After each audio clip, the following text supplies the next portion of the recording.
successful naive games or something like that. Or maybe game singular. Perhaps I'm overplaying it. But let's see what he's capable of. Storm Spirit's banned out. Spirit looking for their 4 position, probably. Never mind. It's going to be Wind Ranger 4 position, and Lina in the mid lane. So, G Lina, Illidan Slark, DK Phobos Axe, and then FNG Warlock, Biver Wind Ranger. And Empire, Chu on the Beastmaster, FN on the Luna, Naive on the... Oh, never mind, they got reserve time still. You're up against a Lina, a Slark. I'd be okay with the Leshrac. Oh no, it's banned out, never mind. What else has Empire been playing? Been a long day, friends. I'm not a big fan of the Ember Spirit. Ember against Lina is a very tough matchup. Zeus. No, don't pick Zeus. Kunkka. I'd be okay with the Kunkka. I don't know if they gave it to Naive the time that they picked Kunkka, but apparently they picked Kunkka today. It may have been a 4-position Kunkka, but I would be okay with it here. Really have very many other options. And it's... Hey! Even in my sleep-deprived state... Oh, but never mind. I was mistaken on the hero picks. It's going to be Naive Luna and FN on the Kunkka. Possibly out of comfort, you know. Kunkka is a hero that requires practice, knowledge, know-how. You need to know how Tidebringer scales, how to play around Tidebringer, how to X yourself, how to just overall be very irritating. And boy, does FN know how to do that in spades. Sorry. Uncalled for. And you've got some synergy with the Oracle as well, defensively speaking. Freaking Boat plus False Promise makes it very difficult to finally kill a hero. Because you're burning through all this rum, it's reducing all the damage, and you False Promise, and it's all non-lethal damage coming through on the boat rum. Whoa, they activated predictions! Nice! Oh god, they close in a minute. Total towers killed before 25 minutes. Beastmaster Luna team... 25 minutes, I'm saying 0 to 5. Team with the most kills at the game end. I'm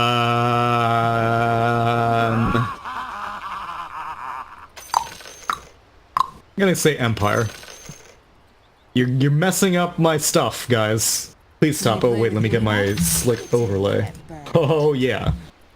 Player with the most D wards, that'll be my boy FNG. Where's FNG at? And team with the first Roche kill? Empire. Well, Empire. When you play with Lina, you tend to get burned. Alright. Let's get into it, friends.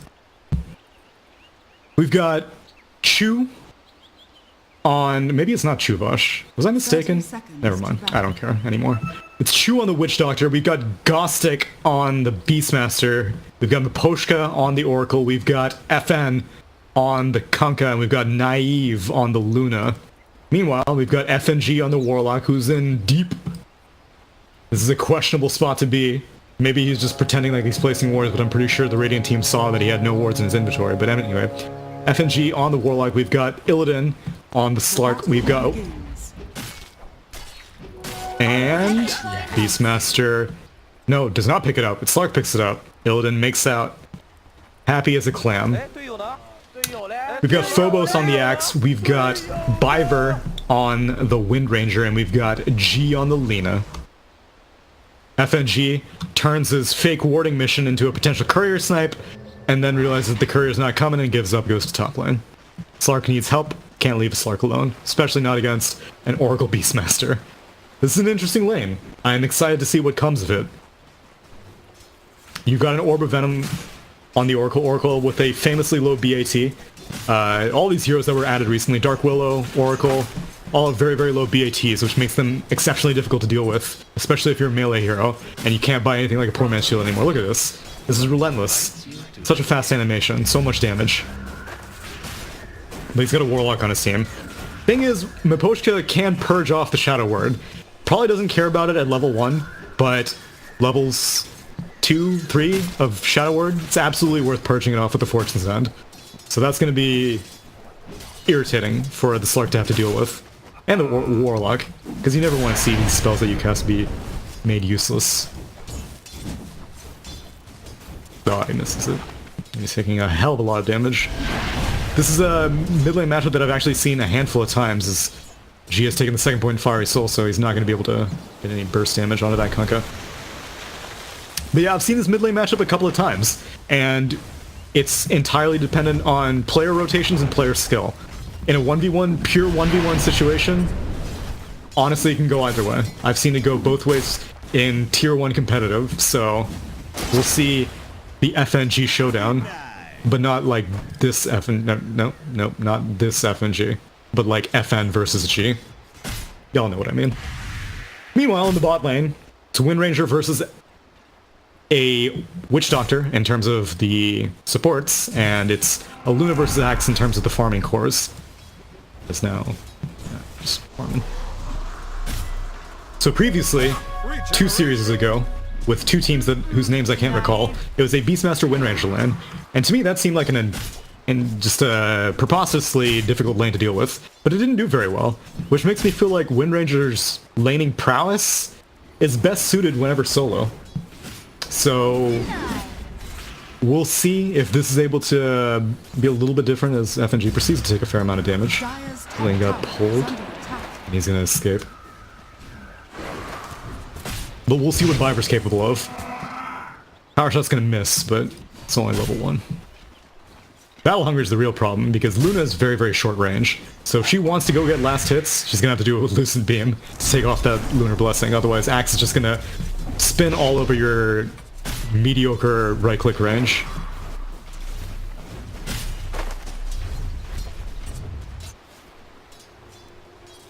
And poor Illidan, man. This is brutal. Salving up. Oracle. Not gonna be able to get any clicks off. The lanes keep pulling, things are still static, no first blood spilled. Just both teams are being very irritating in their respective offlanes. And the mid lane matchup. Pretty even. Slight edge to Kunkka. But that edge shrinks as G gets more experience. We'll see how he wants to skill up. We'll most likely keep the single point in LSA, as that is the most common build. Radiant are scanning. And plus right clicks are very valuable against a Kunkka. Invisibility. Chu picks up an Invis rune. Could threaten to go mid with it, but he's not going to do anything. Meanwhile, top lane. I haven't been paying attention, but I'm going to assume that... Well, actually, no. Miposhka still has full mana. I don't know if he's used any spells yet. I think he's just waiting. It's just a game of chicken to see whenever FNG's Shadow Word's going to come out.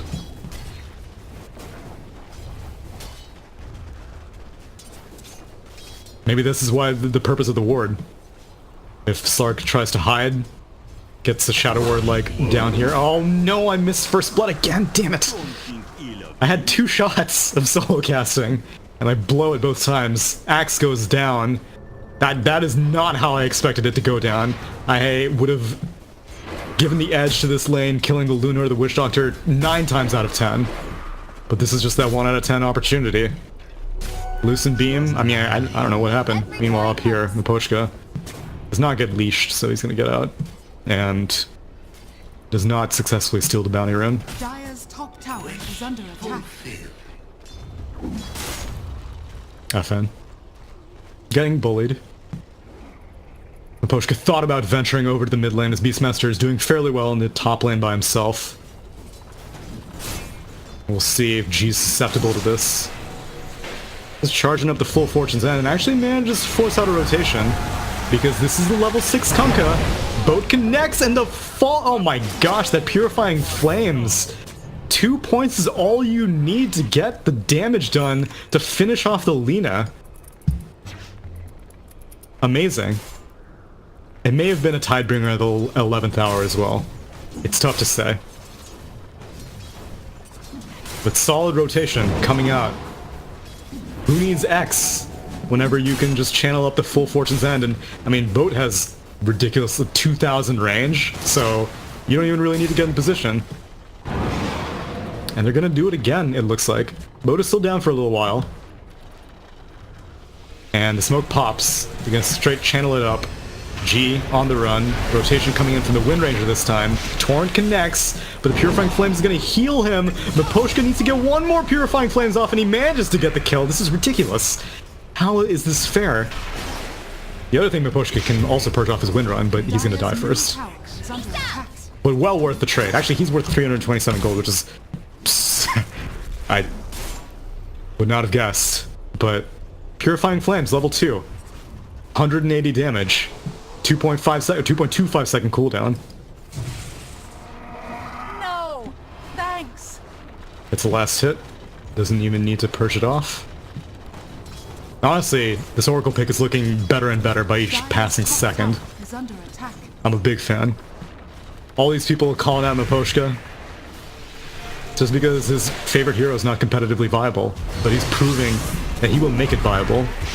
Shackle does not connect on any target, but Chu is still getting dangerously low. Attempted heal, but unfortunately the right click of Biver goes right through Fate's Edict. And down goes the Witch Doctor. But it's not the Luna, and that's the most important thing. Oh, my in-game sounds are kind of low. I'll bump it up. Sorry, friends. That may be a little bit too loud, actually.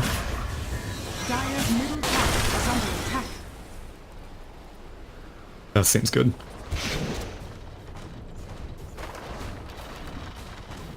We'll see how Biver chooses to transition. I mean, he's been deferring most of the farm to Phobos, rightfully so. Who's actually going to be going for the Vanguard first, as opposed to the Blink Dagger.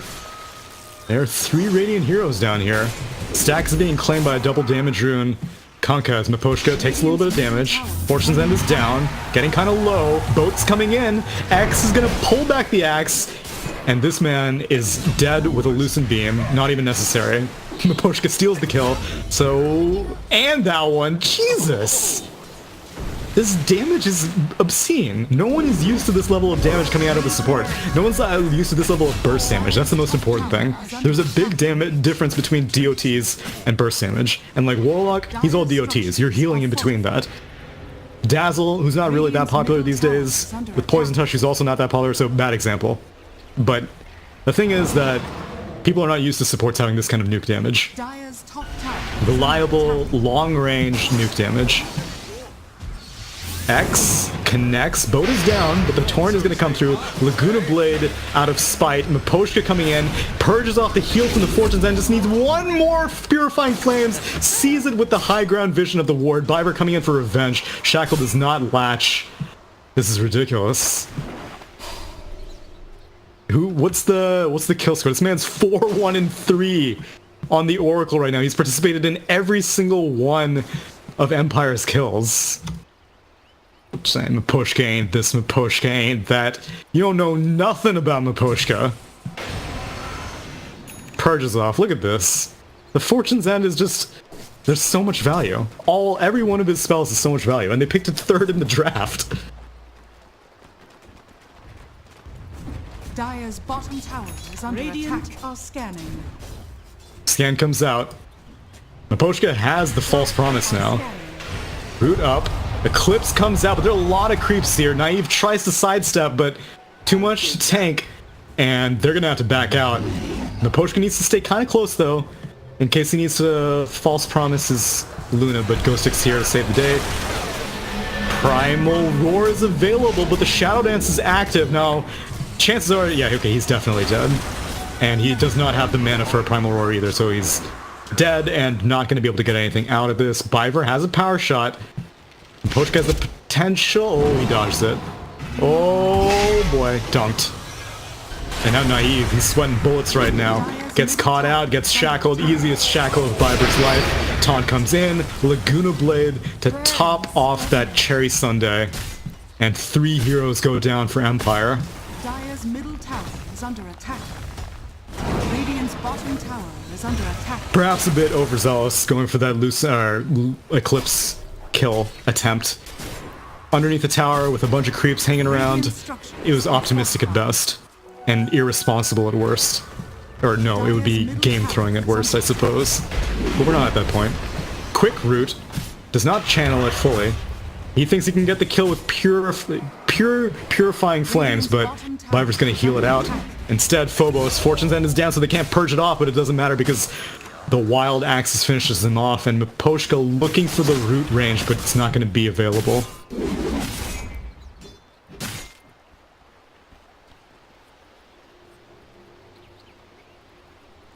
I'm impressed as all hell at this Oracle.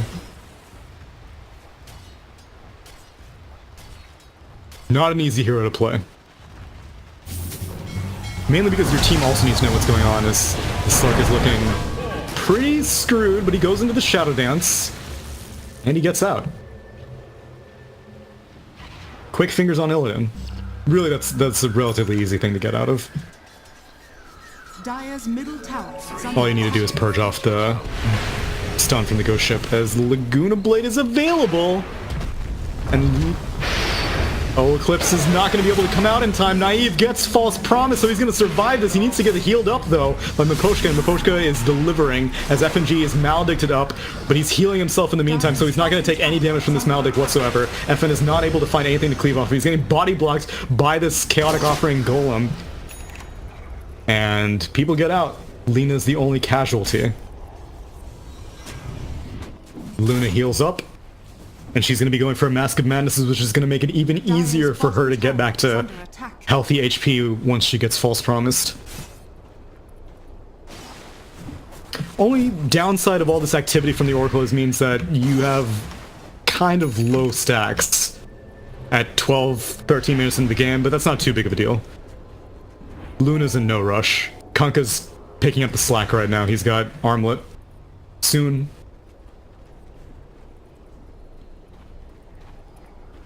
Luna's got room to chew. Come on, man. Radiant's top tower is under attack. Wait. What? I was right. What do you gotta do? Oh, it's 15 minutes. Oh, there's still time. FNG, please kill this Witch Doctor. Wait, did he find a ward? Dude, you've got so many sentries. How did you not find a ward? I'm so invested in this thing now. Whatever. Didn't find a ward. Whatever. As long as Chu doesn't find anything. What's Chu up to? He's not gonna get any counter wards. Life's good. Easy battle points. Shadow Dance is up, but Chaotic Offering is down, so they're gonna give up this tower to the Necro Book 1 of the Beastmaster. Radiant's bottom tower has fallen. Effen's gonna follow up this Armlet with a Blink Dagger. Fairly standard fare from a Kunkka build. Hey, let me farm H. Oh, it's stacked.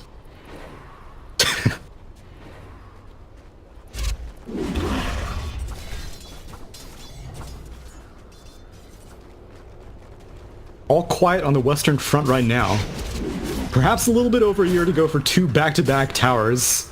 But, I mean, the Necro Book is still up and running, thanks to that buff in 7.14, a whole whopping 10 seconds added. And they're still hanging around here. Phobos? Close to his blink, but it looks like he wants to finish off... Ooh, G? Not get caught by the torrent. He's hiding. Tries to cut his way out. Oh, that is slick, but not slick enough.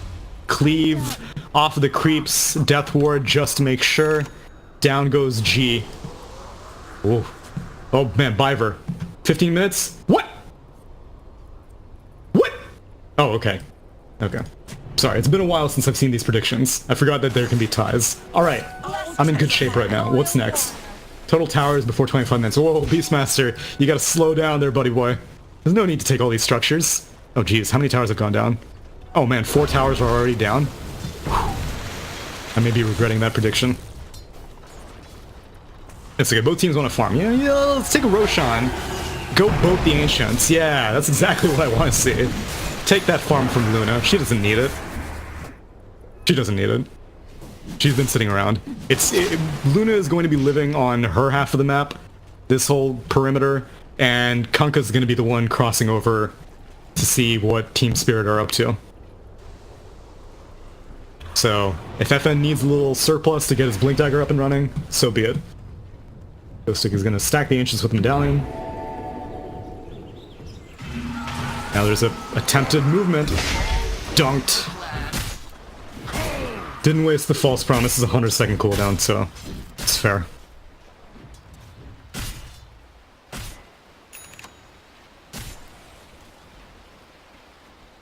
A lot of pings. Whole lot of pings in this top lane. Scan comes through, spots out some dire heroes. Wild Axes clips FNG. Nice. Empire, you gotta defend this tower. You can't let it go down. Don't let my prediction be almost incorrect. I can afford one more tower going down, but I would really prefer no more towers to go down. Illusion. Nope, power shot, spots out this poor Witch Doctor. All he wanted to do was get a flank attempt, which he still manages to get false promise, but he gets dunked through it. And that's the waste of a cooldown. Shackled to a necro creep. Power shotted as well, but he's going to heal himself up. Dire's middle tower is under attack. www.howtoplay.com.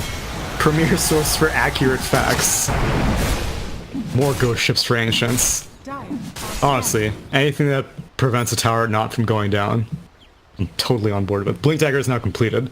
So, FN's probably going to start having fun now. Which is a shame. Slark also wants to have fun. He's had this Shadow Blade completed for a little while. I don't care now. Oh, it's FNG. That's my boy. Get the counter wards. It doesn't matter anymore, but makes me feel more confident in my prediction. Slark is a hero that needs to snowball off of hero kills. He does not farm nearly as fast as a Luna or a Kunkka. Kunkka has built-in cleave. Luna has basically built-in cleave with the Glaive's accelerating farm. Slark has nothing. He is just supposed to be very, very sneaky and hit-and-run tactics, but Empire are not falling into this hand. They are constantly grouped up. Oracle is never on the map, which is very important. Because if Oracle shows himself, then all of a sudden Slark is like, well, this is where Oracle isn't. Chaotic Offering is spent, and that almost interrupts the return from the X, but Boat and then Torrent just comes in a different order, but Slark has joined the party, TP's onto the shrine, down goes the Witch Doctor, and Ghostic is not able to get the Primal Roar out before Illidan goes into the Shadow Dance. Still looking for the Roar, manages to get it on a full HP Axe. Fate's Edict blocks the damage from the Dragon Slave, but he's going to get dunked? No, Phobos does not have the mana for it. And now Maposh is on the run. He's not going to... Oh, well, he thought about casting False Promise, but he does not get it off. Fighting near an enemy shrine that wasn't even activated. Illidan STR SF46.QIWI coming out swanging. 530 gold, a handsome amount of experience to boot. And perhaps we're beginning to see the cracks in the Oracle strategy. No. Just one fight. These things happen.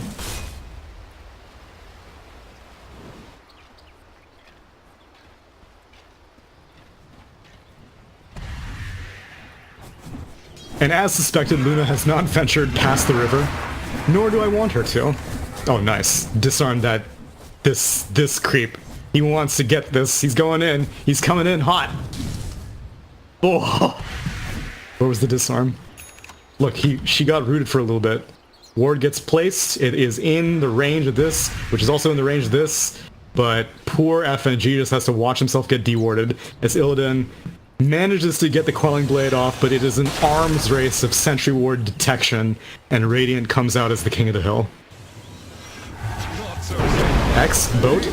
Shackle does not connect. Root. That was more than hitting a girl. Roar. Just to get out of dodge. Has the medallion. He's thinking about it. But instead, down go all his creeps. They're still thinking about it. This seems unnecessary. especially with both being down, but Luna wants to play. She's got an Invis rune, Lunar Blessing, and the Eclipse coming in with the Blade Mail! Oh, Jesus! That could have been pretty good, actually. If she stuck around with the Fate's Edict, she would not have taken any damage from her Eclipse. And she may have been able to finish off the axe. Tough call. But probably the safer choice just to back off. And back into her side of the jungle she retreats.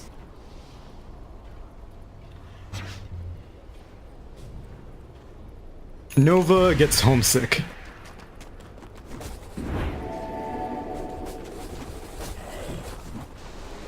Whoa. Poshka? Dodges. Still may be screwed though. Is he gonna false promise? So he's not needing to. He's thinking about it. He's gonna do it. Yeah, there we go. But already the rest of the fight's kicking off. Naive bumbles his way into the fight, and he manages to go down to an axe who doesn't even Calling Blade him. He's definitely going to die at the end of that false promise, and Witch Doctor also ends up going down.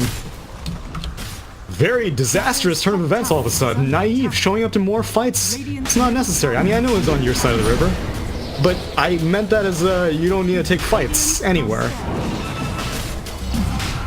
But now 3 heroes go down, and that's a free Roach time. Wait, what did I say? Damn it!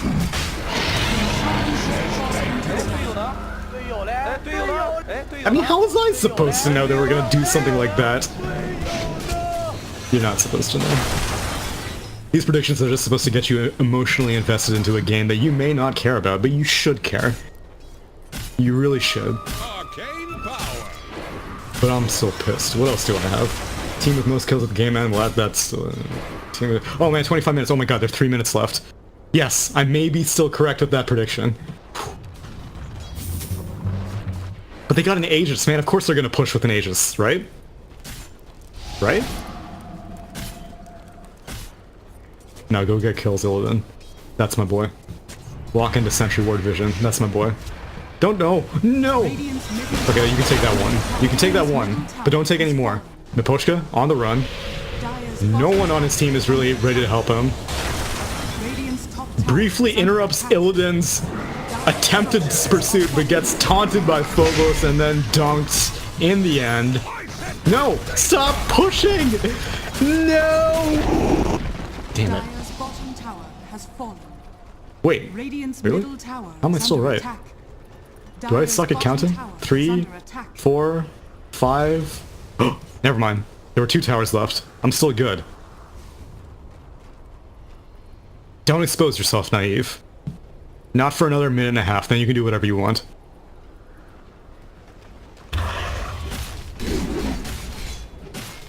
Gostic still hasn't completed that level 2 Necro book yet, but he's gonna have it after this creep wave, or at least shortly afterwards.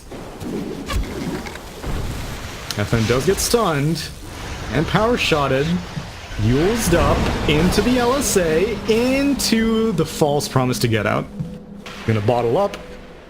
Where's the value salve? That's when you know you're really playing with a good Oracle player. That's Solo's play. Always having a salve in his inventory, it makes a difference. Salves cannot get broken on someone who's false promised. So you get a ton of HP out of a false promise. Radiant's bottom tower is under attack. Dude, please don't push for another minute. I'm begging you. I don't even know how many points it's worth. It's probably like 10 or something like that.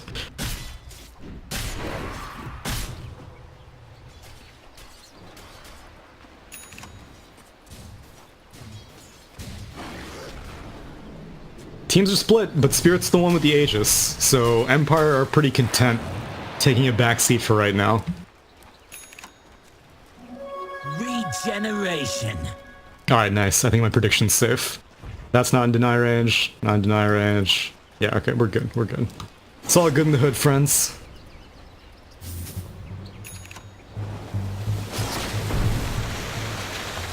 The real question is when Luna's gonna feel confident participating in fights, and I imagine it's not gonna be until BKB is completed. As the casual Lance, casual Yasha, no full Manta, no full Pike, and I'm perfectly okay with that.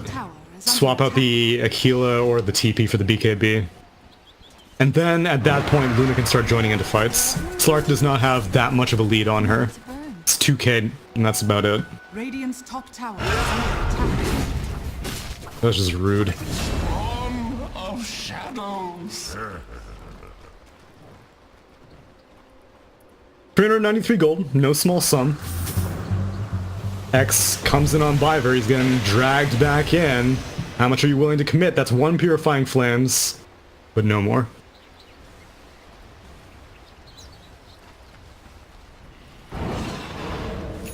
Radiant's top tower is under attack. Alright, 25 minutes, 47 seconds. Be my guest, Lena. Or not, that's fine too. Really not making much use of this Aegis. Which is, Slark is not a hero that you typically consider Aegises to be farming Aegises. If Luna got the Aegis, then I would be perfectly okay with her staying on her half of the map the entire time. Illidan fakes north, then comes immediately down into the enemy jungle, but walks into a Sentry Ward and a Hawk.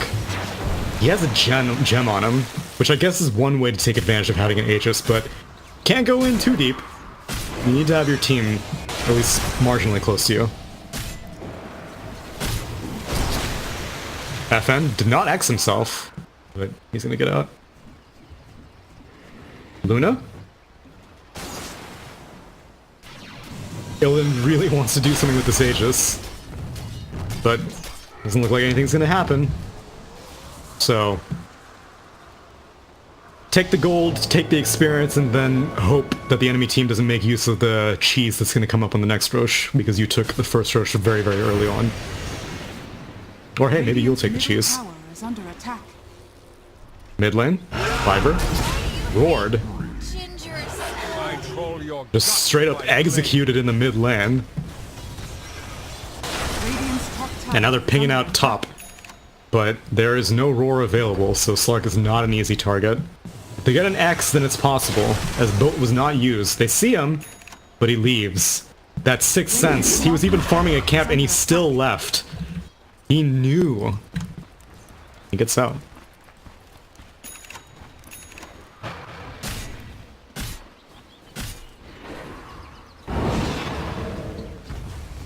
What's Lena been building? BKB after the Yules.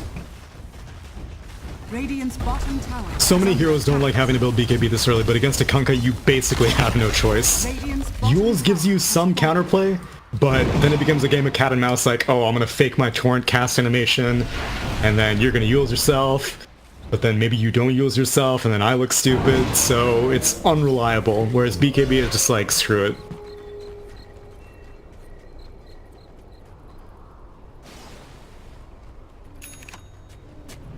Ward placed. Necro Creeps walk away, but chances are that Spirit aren't warding their own jungle right now.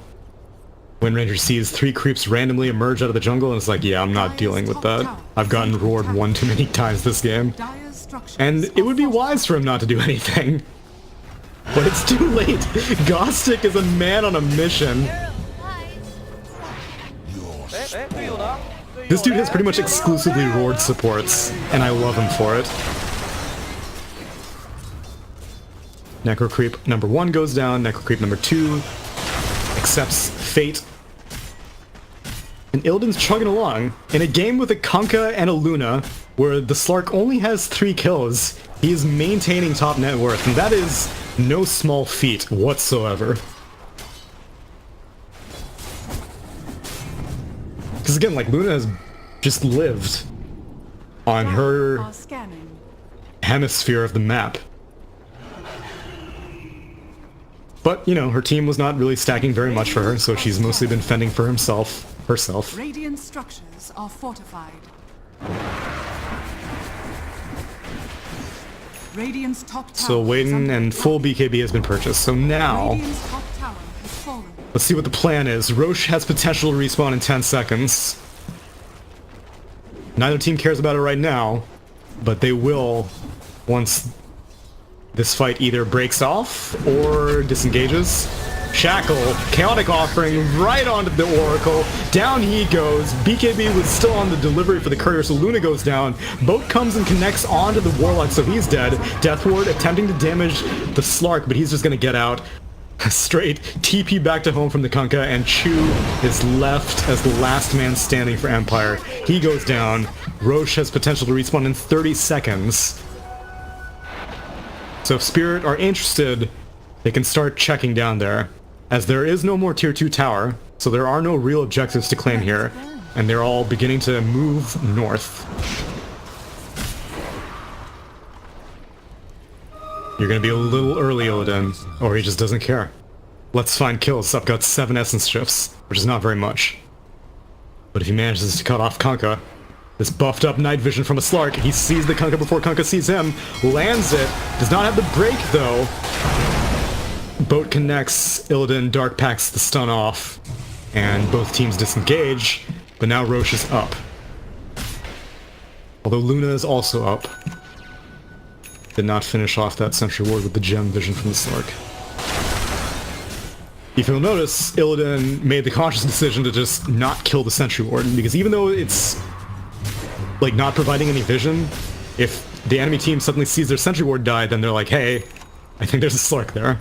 Someone just killed my sentry ward. Or if you're like me, then you're like, did that thing time out, or did someone kill it?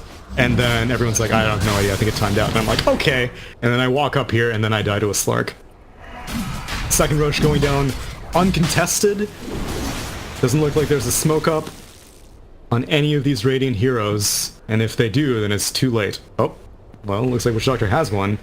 But it's too late, as Roche will go down. Slowly, but surely, as Team Spirit want to play very, very safe. They do not have Chaotic Offering, so they're feeling a little bit skeptical about this, as a Hawk is going to cruise on down, sees it happening, and they snipe the Hawk. Phobos proceeds to tank any potential gank, but Aegis goes the way of Illidan, Cheese goes the way of G's Lina. See, this is what I'm talking about. They're like, hey, a Witch Doctor just killed our sentry ward. Let's get him. And she was like, no, please no. Meanwhile, he may have gotten an observer ward as well. In which case, you might as well go for the sentry. Your cover's already been blown.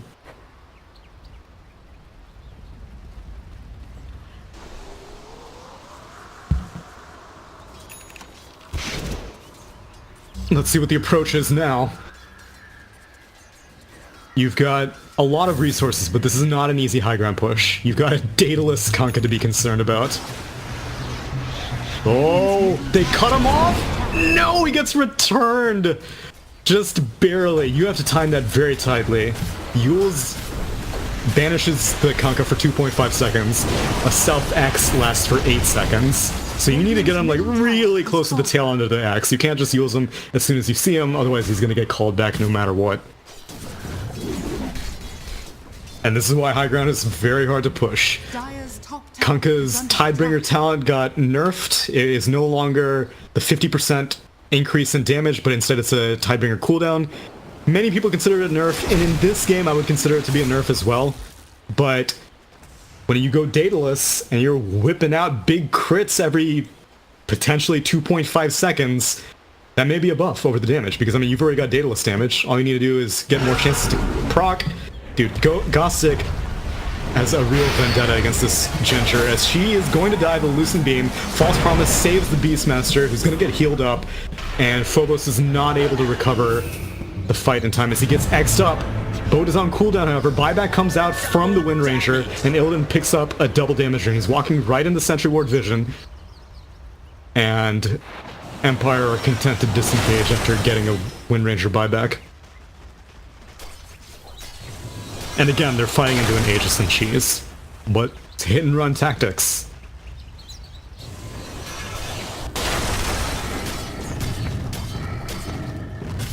BKB, 10 second on Illidan. He's still got a solid 2.5 minutes left on this Aegis. Dire's structures are fortified. Dire's top tower is under attack. But you need to have a direction in life, and right now Team Spirit are looking for direction. I say you claim this free tier 2. Just push out top. Beastmaster's constantly been pushing it out. Just take care of this whole top lane. Shove the waves. Dire are scanning. He denies it. That's also okay. Every coin helps. But I think you should still, you know, shove the waves.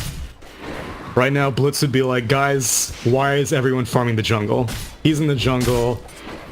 Slark's looking for kills. FNG is warding, which is cool. Biver is farming the jungle. shove.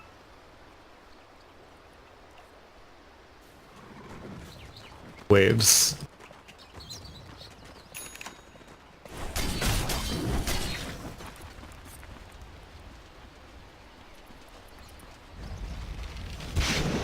I mean, you got mages. What are you concerned about? You looking for items? Maybe they're looking for items. What are you waiting for? Oop. There's nothing you need to be waiting for. You have a BKB on Lena, BKB, Blink Dagger, Yules, Crystallis. There's nothing that she needs. Biver has a Maelstrom. You don't need the Blink Dagger. Axe does not need a heart. Warlock, maybe he could go for a 4-staff, but even then, I think that's unnecessary. Radiant are scanning. Friends, someone call the wave shoving police. We've got a Class A offender right now.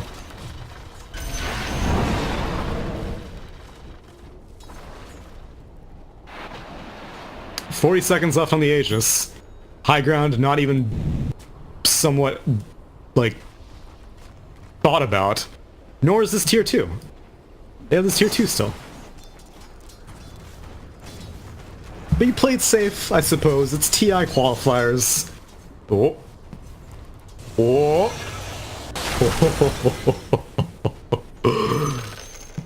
That was just purely a spider sense. He had no detection for that. Unless if he has a gem. No.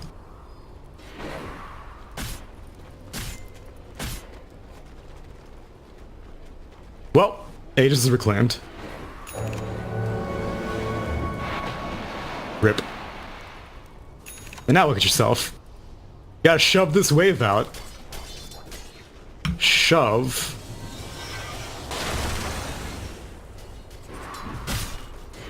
Oh, now they're doing it. Now after the Aegis goes down. Caustic. Roar. Straight into the Solar Crest. Level 3 Necro Book is going to see through the Glimmer Clip. Shackle stops the melee Necro Creep, but Phobos is still taking a ton of damage from the Eclipse. Slark coming in with the Chaotic Offering, but he gets brought up with the Torrent. BKB activated by Naive, as well as the False Promise. He's going to get out. Gostic's going to escape with his Shadow Blade. Biver gets a Shackle onto the Kunkka, but none of his teammates are ready to back him up. Illidan attempts and latches onto the Pounce, which is all up to G to get the damage in. Can't do any magic damage though, so it's gonna be all right-click damage through this Rum, and the armlet toggles into the Yules, into the LSA. They're gonna finally finish off the Kunkka. Luna goes down as well, and now Oracle on the run. Yules is not up for another 10 seconds, but he gets the LSA off. Pounce leash latches.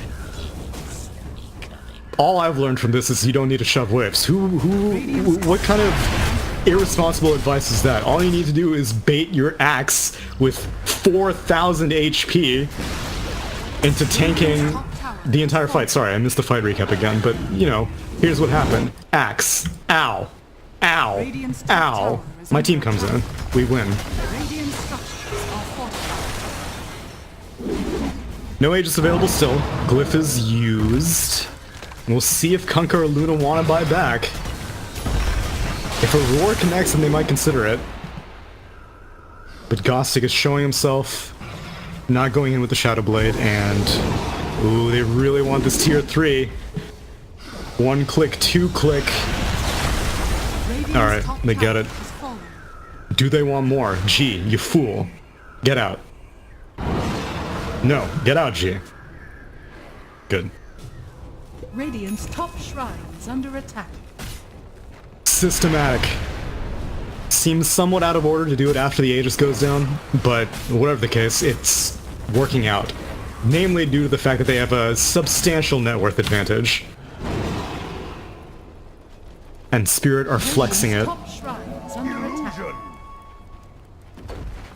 How's my prediction doing? Uh-oh. Oh boy. Whatever. I got the D ward in the tower prediction. I'm satisfied. Illidan is hella farmed right now.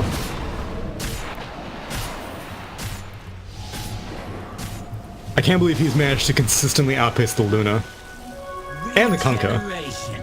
I want to stress again, that is not easy. Illidan is a known farmer.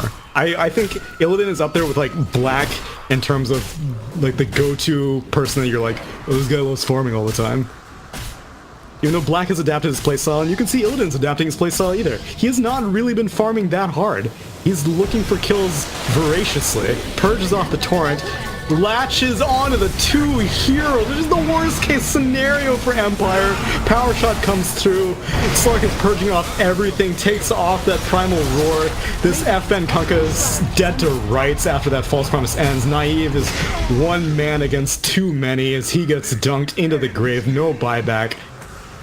And Empire may just be signed, sealed, delivered. Beastmaster buys back, but he does not have his primal roar. The only ult available for Team Empire is the Death Ward, and this Slark has 37 armor. I don't think he even cares. Radiant's top barracks are under attack. No creep wave though, so I guess that's the big thing. Closest creep wave is this one, and that one's getting stopped. His golem's pissed. Damn it, just Yules, LSA, Laguna Blade, buyback comes out from Kunkka. He has a boat available. Still no creep wave. I love this dude's attack animation. Alright, down goes Rax 1. Was it these creeps that got it in? No, it's these creeps, I'm stupid. Taunt comes in onto the Kunkka, long range, into the blade mail, the whole kit and caboodle comes through, Biber diving in with the evasion, focus fire onto Chu, let's dive the fountain, this is the CIS we all know and love. Wicked sick and dominating and camping in the fountain, GG is called, and Spirit come out on top of Empire, so now we are seeing the separation in the brackets. Why you gotta shove it in my face like that, predictions? Unnecessary.